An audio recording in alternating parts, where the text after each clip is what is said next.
आज फिर हम लोग द्वितीय पाठ पाटलिपुत्रम का अगला भाग पढ़ेंगे। पाटलिपुत्रम पढ़ने से पहले हम आगे पढ़े थे क्या, जो बुद्ध काल में पाटलिपुत्र का क्या नाम था, वहाँ की महात्मा बुद्ध के द्वारा क्या भविष्यवाणी किया गया था, और चंद्रगुप्त मौर्य के समय पटना की रक्षा व्यवस्था कैसी थी, ये सब हम लोग सभी अगले भाग में पढ़े थे। अब आज पढ़ेंगे जो पटना प्राचीन काल से ही ज्ञान विज्ञान का केंद्र था, और इसके बारे में कवि राजशेखर अपने काव्य मीमांसा नामक शिक्षा प्रमुख काव्य ग्रंथ में जो बताए हैं उसके बारे में पढ़ेंगे। कहे हैं, बहुकालम पाटलिपुत्रस् प्राचीन सरस्वती परंपरा प्रावर्तते इति राजशेखरः स्वकाव्य मीमांसा नामकं कवि शिक्षा प्रमुख ग्रंथे सादर स्मरन्ति।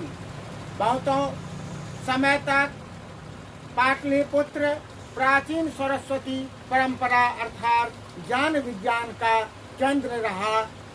यह बात कवि राजशेखर अपने काव्य मीमांसा में बताए हैं। जो अत्रोप वर्षावि पिंगल पाननि पिंगल वांगी व्यांगी वर रुचि पतंजलि परीक्षिता ख्याति मम जगमो, जो यहाँ बताए हैं, जो अत्रोप यहाँ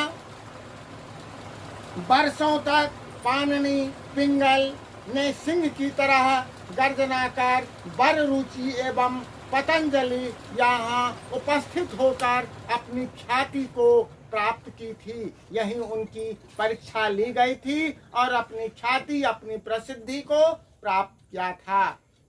कतिपयसु प्राचीन संस्कृत ग्रंथेषु पुराणादिषु पाटलिपुत्रस्य नामांतरणं पुष्पपूरम कुसुमपूरम प्राप्यते। कुछ प्राचीन संस्कृत ग्रंथों और साहित्य में पाटलिपुत्र का नाम कुसुमपुर या पुष्पपुर था।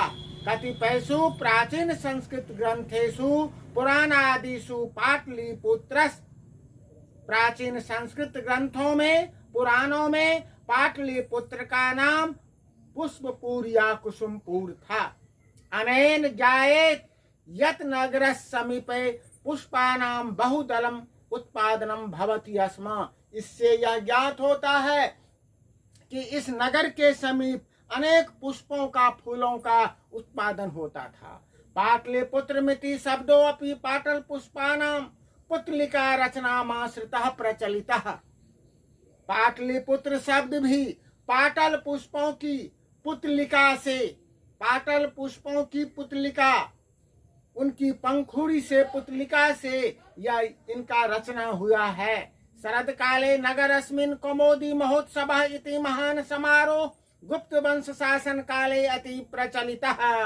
शासन शरद काले, शरद ऋतु में कौमुदी महोत्सव जैसे महान समारोह गुप्त वंश के शासन काल में प्रचलित था।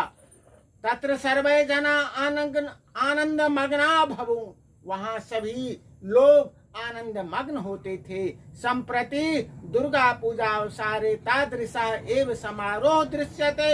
इसी तरह आजकल इस समय दुर्गा पूजा वैसा ही समारोह आजकल मनाया जाता है, देखा जाता है। आज के लिए इतना ही, फिर आगे हम लोग अगले भाग में देखेंगे। तब तक के लिए धन्यवाद। आप लोग इस चैनल पर सभी अधिक से अधिक जुड़ें और इसे सब्सक्राइब करें, लाइक करें, ताकि हर एक वीडियो आप लोगों के पास पहुंचेगा।